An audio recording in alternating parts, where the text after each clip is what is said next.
আসসালামু আলাইকুম রহমতুল্লাহি বারাকাতুহু আলহামদুলিল্লাহ ওয়াসসালাতু ওয়াসসালামু আলা রাসূলিল্লাহ ওয়া আলা আলিহি ওয়া সাহবিহি আজমাইন আম্মা বাদ।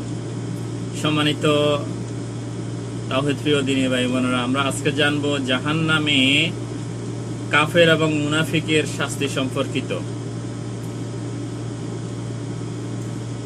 মহান আল্লাহ তাআলা এই সম্পর্কে পবিত্র কোরআনুল কারীমে ঘোষণা করেছেন, যার অর্থ হলো আল্লাহ তাআলা মুনাফিক নারী পুরুষ ও কাফেরদের জন্য জাহান্নামের আগুন তৈরি করে রেখেছেন। তারা সেখানে অনন্তকাল ধরে থাকবে আর জাহান্নামী তাদের জন্য যথেষ্ট।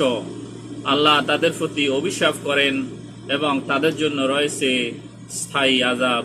সূরা তাওবা আয়াত নম্বর ৬৮।